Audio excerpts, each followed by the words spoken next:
How's There we that? We go. good? Fucking We're perfect, man. on? How you doing? Oh, I just finished training, so I'm all fucked up, you know? That's honestly kind of good. That's kind of when the brain is kind of relaxed and you can think a little bit better. Very true, man. Very true. So you're doing BTC Rumble in the Rapids coming up here. One of our country's more sought after, more premier welterweights in the kind of the scene here, man. It's exciting to chat with you, especially with the teams that you're working on and basically with even this past Saturday's results. You know, you see these guys grinding for so long, and then you see guys like City get the win. You see Mike Malott go in there, Crew Lin getting his hand raised. It's great for the country, man. And our last stint in Toronto was rough to watch, but I was excited to see the success we had here. Yeah, man, the boys really turned that around. January was wasn't what we hoped for, but yeah, just to see the boys go through what they did and grind for that 9-10 month period, and then to go in there and perform like that, like especially I was a little more involved in this one versus the last one, so it was like it was so crazy to see how they handled the pressure too, and like how they handled the big step up. And man, they had the whole country on their back, and they fucking performed. Yeah, that's another thing too, right? Like you look, like obviously I'm involved in the kind of the fan side of things, so you hear a lot of, shit talking and oh, Canadian MMA, you guys can't do it, yada yada yada. You look at the last card, it's like just wait, it's you're fighting the toughest of the tough, the best of the best in the UFC, the world's foremost platform. So, we'll have some losses, but we showed that we could just dust it off and get right back to it.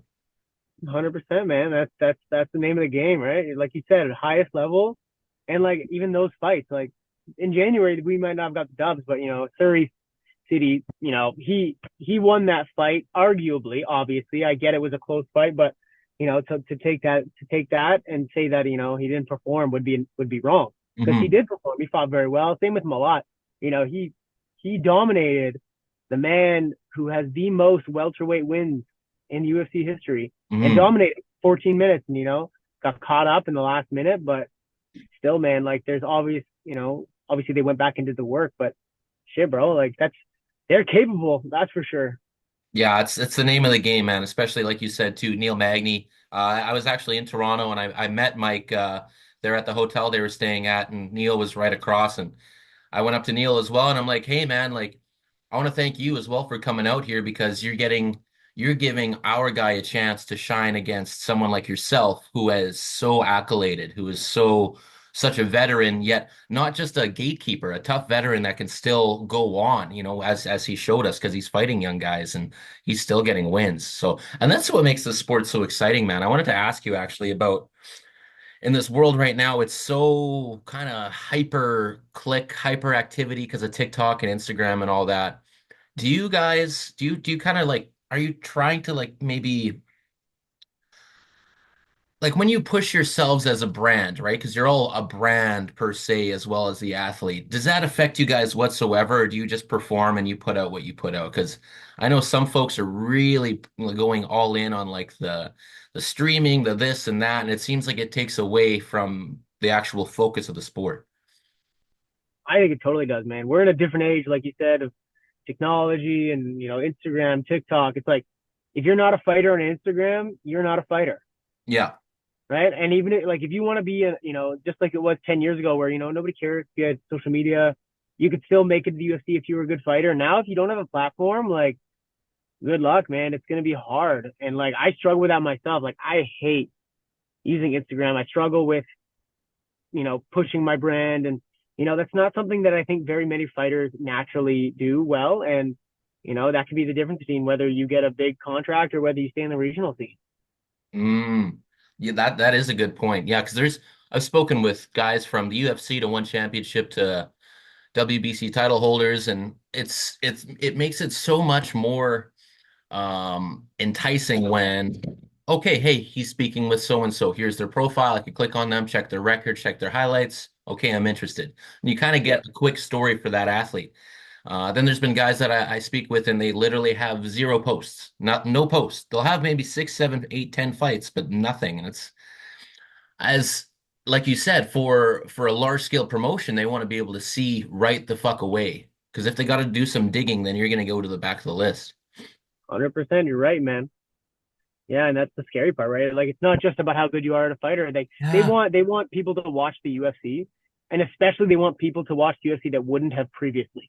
So if Mm. you can bring a market to the table that maybe they didn't have, like that's enticing to them because they're trying to be the biggest brand ever, right? In MMA. So, the more guys that they can get that have followings, the more viewers they can get, the more money they can get from sponsors, right? Like I get it, it's a business at the end of the day, right? So it's, you can't hate them for doing their best, but as a fighter, like we're all training so many different disciplines that like if you don't have somebody for your social media, you better get damn good at it because like it is a modern day necessity now.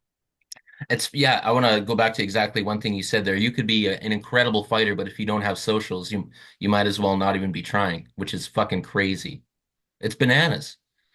It's terrible, but again, like we said, it's a business, and we're not just athletes, we're brands, like you mentioned. Hmm. So it's like you got to sell yourself. Hard as it might be, you got to sell yourself one way or another. Yeah, yeah, whether it be hate or dominant performances or whatever the fuck it may be, 1,000%. We've seen some craziness, man. Colby Covington go from just a regular dude to being one of the most hated men in the planet, but people still want to watch him fight. So true. Every time I tune in. Um, Yeah,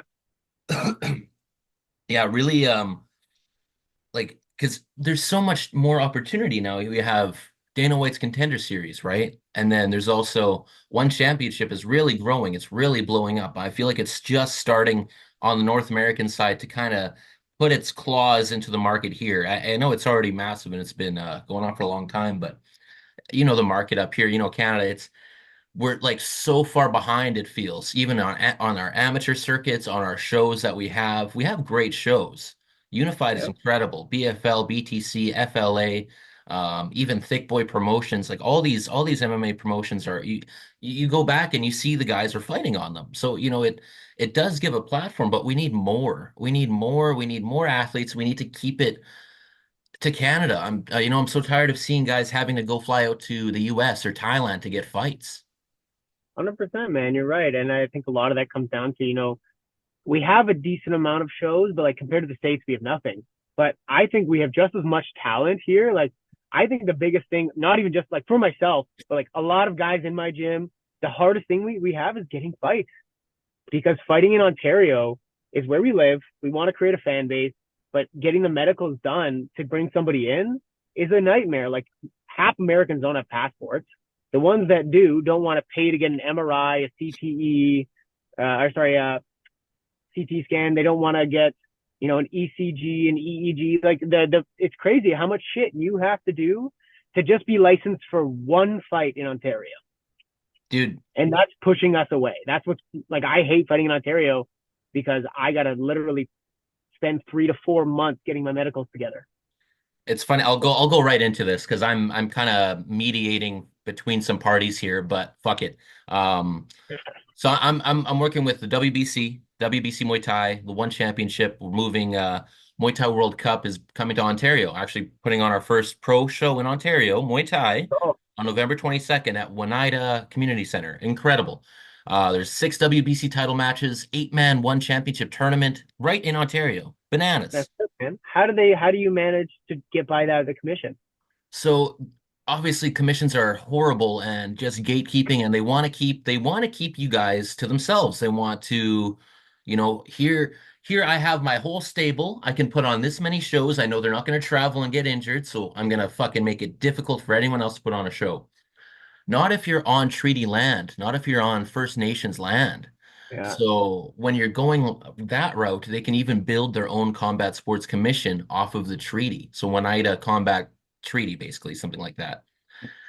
I'm in the middle of trying to get this done in Manitoba. And when I was living in Toronto, I was told it's going to be this, it's going to be that, they're going to make it hell, yada, yada, yada. The past 2 weeks, man, phone call, phone call, phone call, being told no, being told, well, maybe we'll make it work, but you're working with so and so, and we don't trust the WBC. It's like, how do you not trust the world's foremost sanctioning body? So I, I spoke with the promoter and he's like, fuck them.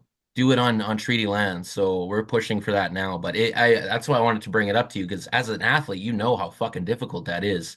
And on the promoter side of things, we want to make it possible for the guys that are younger than you, the kids, the ones that aren't even in the sport yet. So by the time they're trained up and ready, that they have a fucking launch pad to go right here, and they don't have to fuck off to the U.S.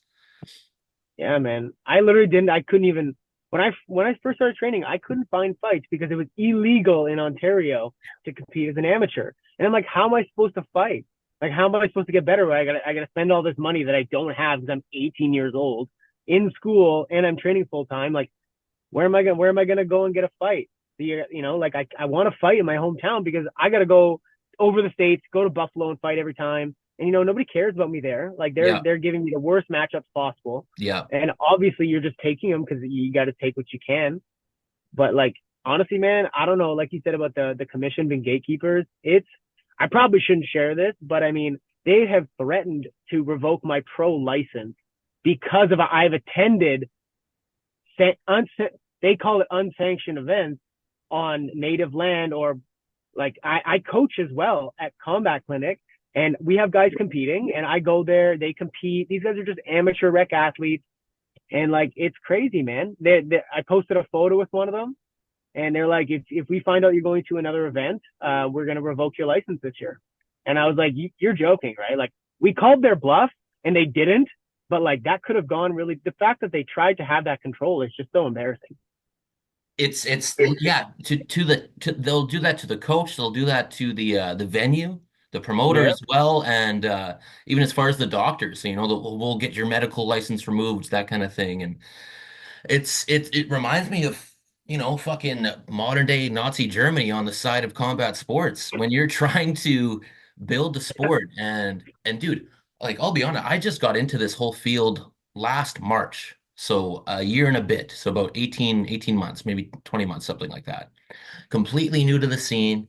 But you know, paid my way to go to these events, fucking, you know, a lot of WBC events, did some unified Dana White meet and greet in Toronto. It just kept blowing and blowing up. And I was like, well, how the fuck can I help the athletes more than, you know, helping tell their story? It's like, well, I see yeah. the hole for amateur fights here. Let's bring that here and make it happen. So in the middle of that battle right now, and dude, for them to fucking threaten you to take away your licenses, that's disgusting. That's fucked. Yeah.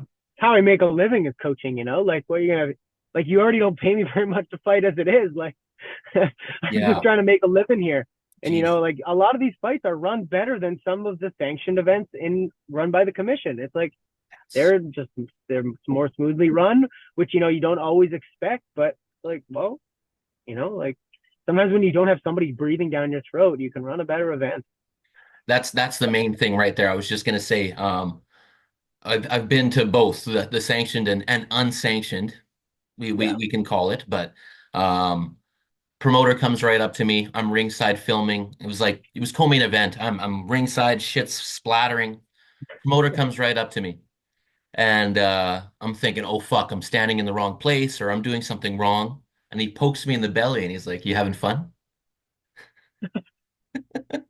I love that, man. You know, like, yeah, Yeah. I'm having fun. This is the dream. I'm right here. You fucking got me here to do this. And there's no bullshit, you know, and that's the Muay Thai World Cup show. I won't say the name of the promoter, but that's the Muay Thai World Cup show. Run brilliantly. They have three guys signed to one championship from their tournament last year with $100,000 contracts.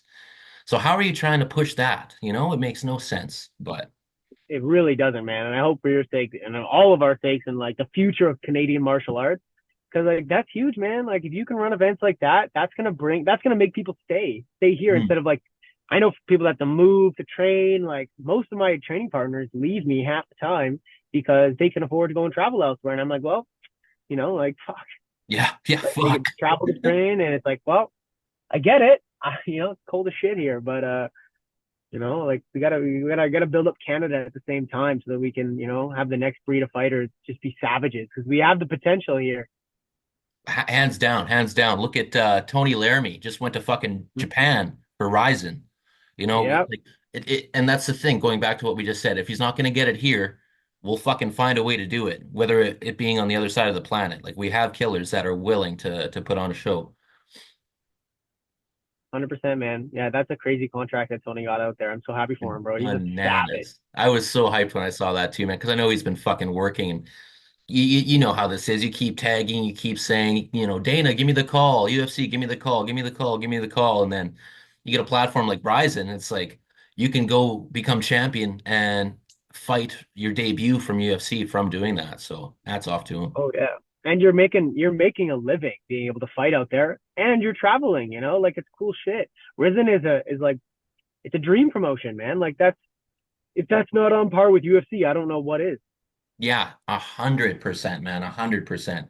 And you see promotions like LFA for one, they're I think 40% of the UFC roster is directly from the LFA, which is fucking insane. But Canada needs that. We have Unified, we have BTC, we have BFL.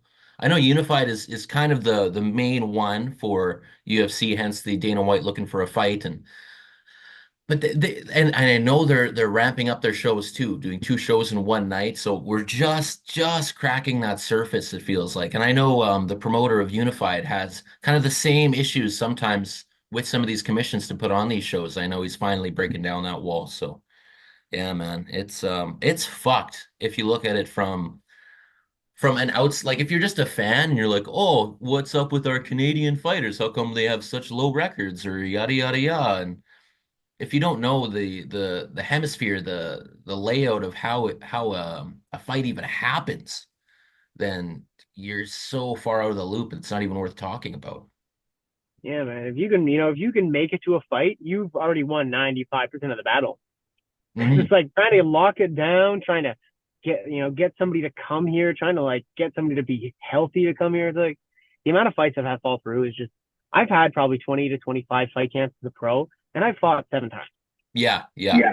yeah. That's Like it's well, crazy, man. and then a fight camp obviously is no fucking sweet thing to go through. I was listening to your City Boys Up podcast and um actually talking about the weight cut, actually talking about camp outside of regular PR. And that's kind of the side where I'm on as well as it's not a regular PR. You can just say what the fuck you want to say.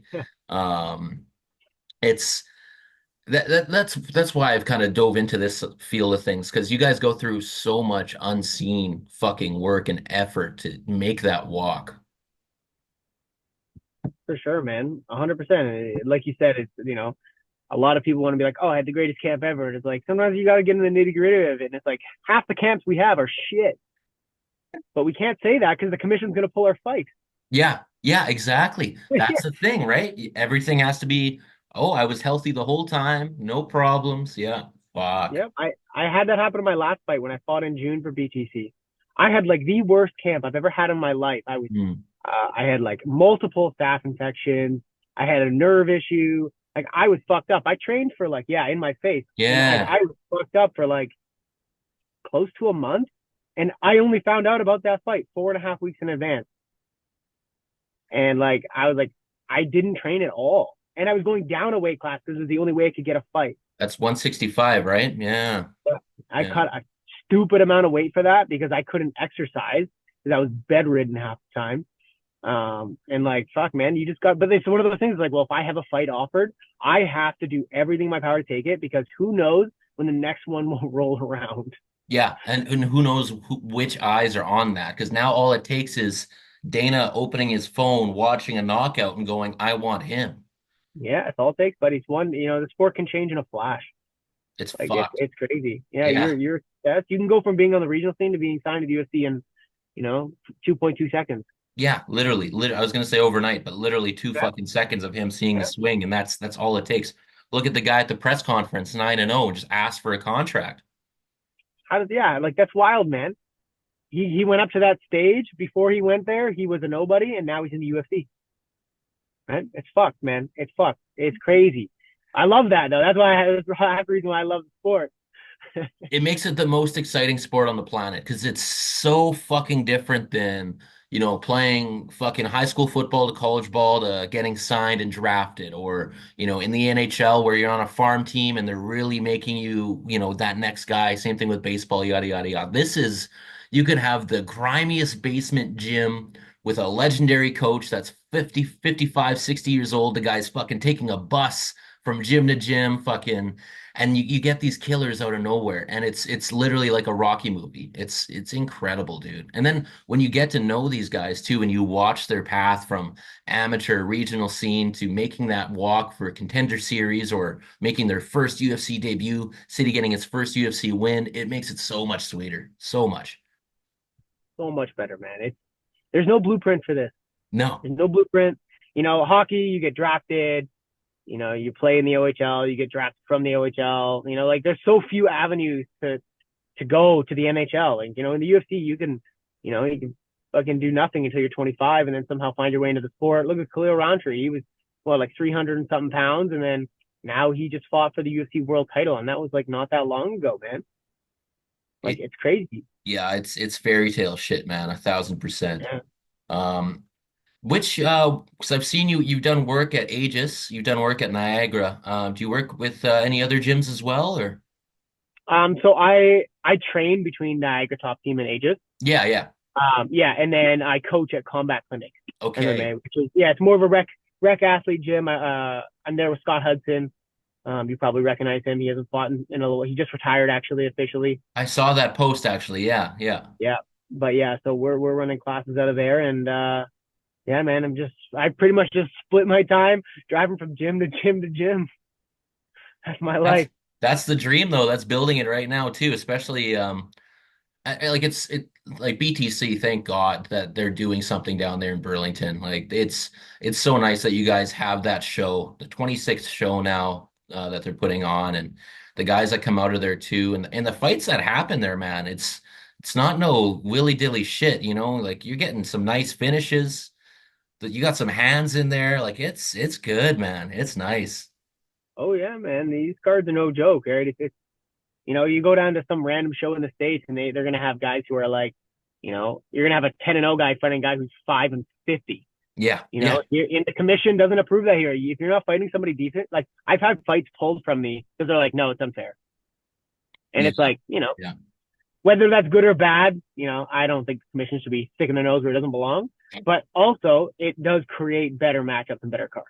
Yeah, yeah. And it's really far away from boxing matchups. So you see boxing matchups or the whole undercard, it's a given where the main guy's undefeated and he's fighting a guy 3-11, 6-10. Fucking it's nasty. Yeah. So I'm glad that they're doing serious proper matchups there.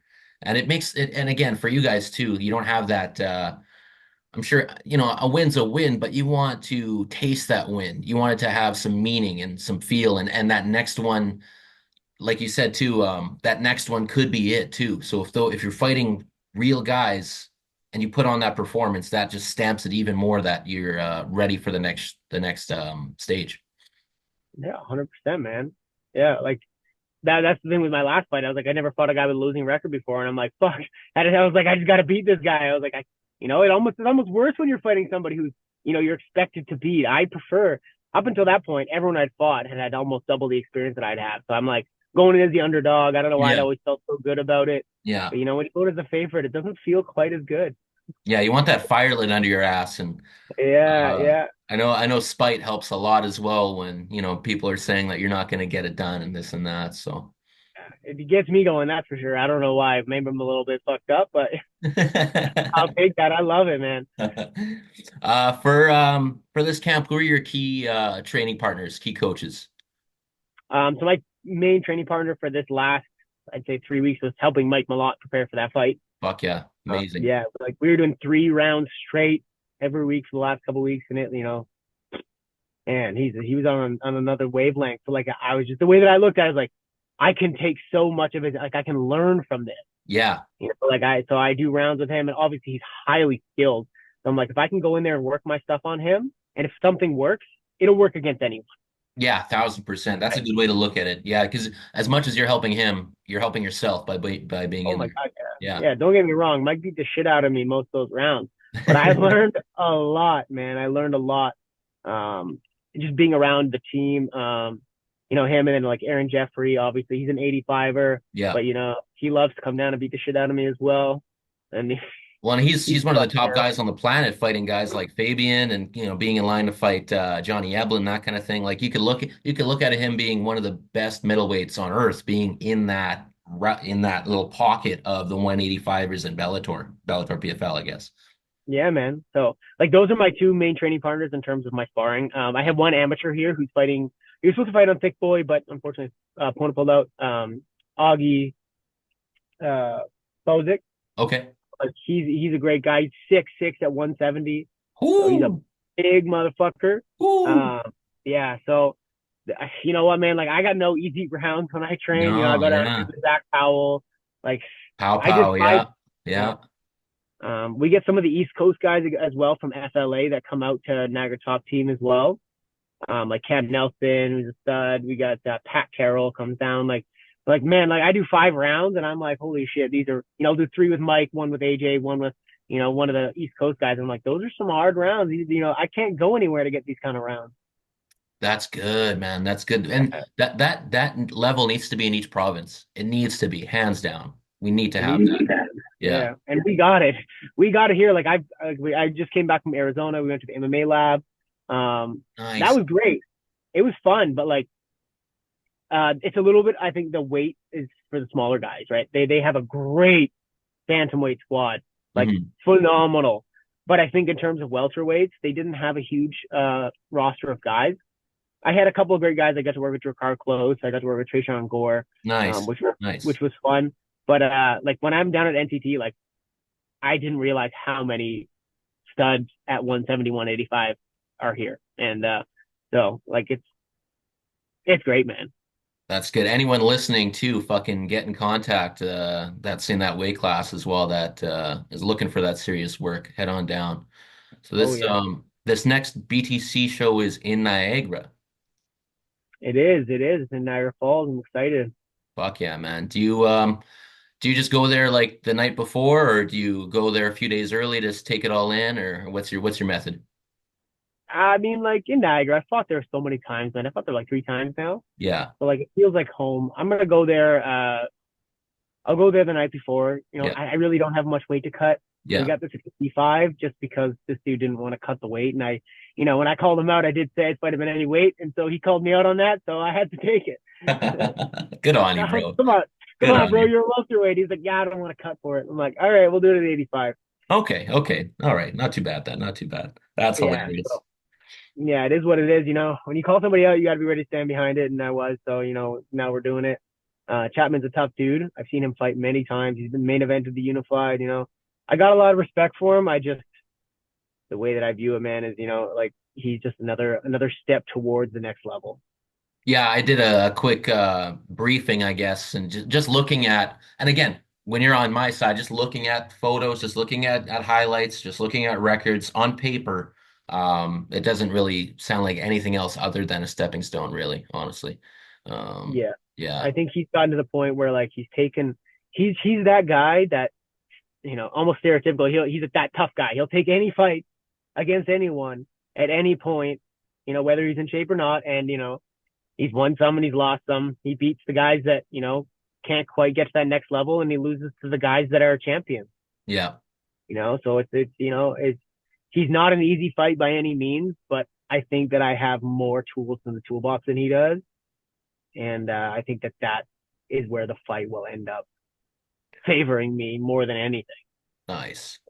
Do you have any sponsors or anyone like that you are working with as well, or is it just the gyms and yourself? Oh man, I got a couple of great sponsors. Like Nice. I got a guy here actually. So I tore my PCL last year and Hmm. my LCL this year. So I've had some knee problems. I've had some serious knee problems. Like I went so many years without any serious injuries. The span of 6 months. In that last fight, I really, really injured my knee, and Hmm. that's I barely was able to finish that fight. But Fuck. I worked for the team at Endorphins, which is Dr. Ed Gray and Dr. Jim Gilliard, and they're like they work with so many of the athletes here, all the Aegis guys, Surrey City, all the guys from NTT. Like they help build this back up. Man, I go there like sometimes like 3 times a week, and Oh, they good. they they Nice. work on me. They've been so helpful. because like fuck, man, I can't do this shit on my own. I don't know what I'm doing. Fuck no, no. So like being able to just slowly be built up, and having somebody in your corner that is such a professional in their aspect, um, it just it allows me to train with more confidence. So like they're amazing. Um, yeah, man, they're one of my main sponsors, and other than the teams that we're with, like we don't have a huge band of sponsors that can fund our lives, right? We're Yeah, we're we're, we're in the nitty gritty. So the fact that they're willing to help us and treat us like that's, man, you can't ask for anything better. fuck yeah, man. That's perfect.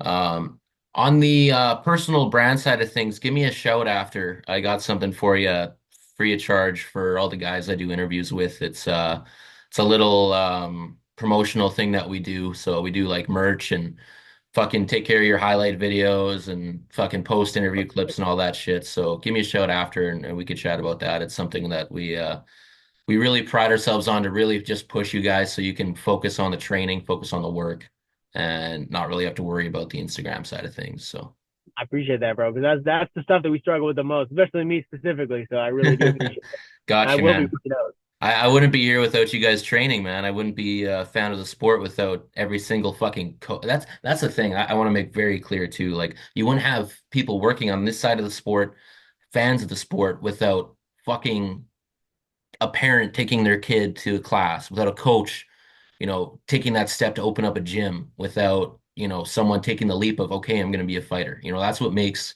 lifelong fucking die-hard, blood-boiling fans for this fight sport. And I thank you for putting in the time to put on those performances for us, man, and make fans. Of course, man, that's what we do this for, right? Like, love the entertainment. Didn't know what I wanted to be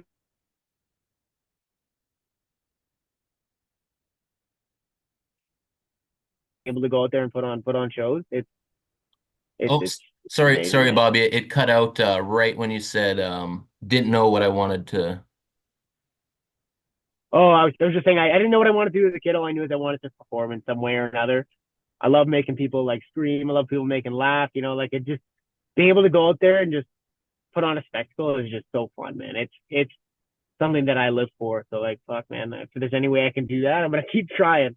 I'm gonna keep trying. That's for sure. Fuck yeah, man. Fuck yeah. Well, we'll definitely be tuning in on that fight. What's the date? Is it the what is it? It's in 2 weeks here, just under 2 weeks away, hey? Just under 2 weeks on the 16th of November. Amazing, amazing. And then how do folks get the pay-per-view? Is it right on BTC website? Right on the BTC website, you can stream that. Yeah, usually pretty good stream, so you can get on there. It's good And stuff, if you're man. and if you're Get busy, some. they always throw up excellent highlights on the Instagram and YouTube too. So Yeah, that's for sure, man. There'll be a couple up there. awesome, man. Well, man, and unless there's anything else you want to touch on or anyone you want to thank or anything else, that was a great chat and fucking all the best to you into that fight, man. Looking forward to it. Appreciate that, buddy. No, thank you, man. I appreciate you making the time to talk to me. It was a good time. I love chatting with you. Won't be the last time, Bobby. We'll keep in touch and I'll shoot you a message about that shit I brought up earlier. Yes, sir, man. All right, buddy. Well, thank you again. Have a great one, man. Appreciate you. Take care. Yeah, buddy. Cheers.